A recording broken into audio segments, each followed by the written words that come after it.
আজকে আমরা জানব একটি ছাদের স্কয়ার ফিট এর হিসাব। কোনো জমির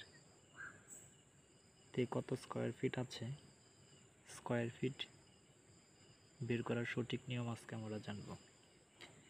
এখানে একটি ছাদের দৈর্ঘ্য দেওয়া হয়েছে 50 ফিট 11 ইঞ্চি এবং প্রস্থ দেওয়া হয়েছে 30 ফিট 10 ইঞ্চি।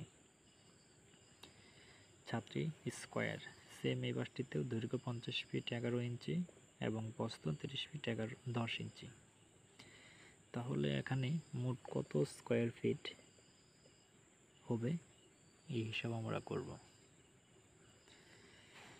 এখানে ছাদের দৈর্ঘ্য দিয়েছি 50 ফিট 11 ইঞ্চি। আমরা যেভাবে হিসাব করে থাকি স্মার্টফোনে সেভাবে হিসাব করছি।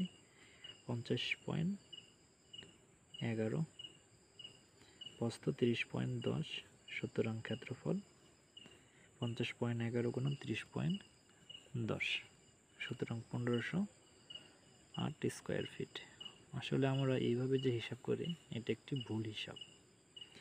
এইভাবে হিসাব করলে আপনি ঠকবেন, প্রতারিত হবেন, আপনার হিসাব সঠিক হবে না।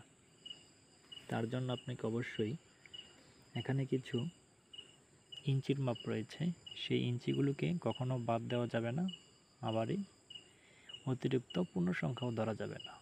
সেই দিক থেকে বিবেচনা করলে আপনি যদি সূক্ষ্ম হিসাব করতে চান তাহলে এই মাপগুলিকে ধরতে হবে। এই মাপগুলিকে ধরার জন্য আপনাদেরকে অবশ্যই এই ইঞ্চিগুলিকে ফিটে কনভার্ট করতে হবে। তাহলে আমি এখানে কনভার্ট করেছি 11 ইঞ্চিকে যদি 12 দিয়ে ভাগ দেন তাহলে আসবে 0.91 আসবে, এবং 10কে যদি ভাগ করেন 12 দিয়ে তাহলে আসবে 0.83। আমরা যদি এইভাবে হিসাব করি তাহলে আপনি সঠিক হিসাব পাবেন। তাহলে আমরা এখানে হিসাব করি, যদি এর সাথে দৈর্ঘ্য গুণ দিই 50 ফিট 11 ইঞ্চির সাথে যদি 0.91 যোগ করি তাহলে আসবে 50.91 এবং প্রস্থ আসবে 30.83, সুতরাং ক্ষেত্রফল আসবে 50.91 গুণ 30.83। এখন যদি আমরা এটিকে গুণ করি তাহলে দেখি কত আসে। 50.91 গুণন 30.83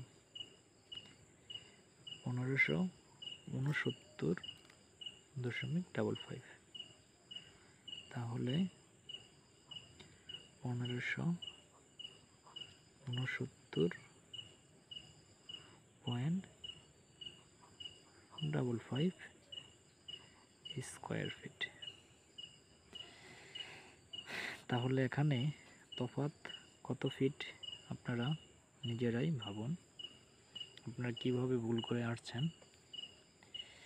তাহলে আমি কত স্কয়ার ফিট এখান থেকে বাদ দিই, বিয়োগ দিব 1508 স্কয়ার ফিট, প্রায় 61 স্কয়ার ফিট জমি। আপনারা প্রত্যেকটি হিসাবে কম বেশি করছেন, যেহেতু সঠিক হিসাব হবে এটা আর ভুল হিসাব হবে এটা। যারা স্মার্টফোন দিয়ে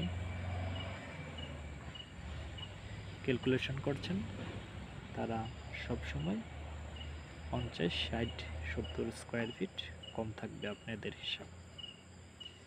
যারা এইভাবে হিসাব করবেন তাদের হিসাবটি সঠিক থাকবে। তাহলে আজকে এই পর্যন্তই।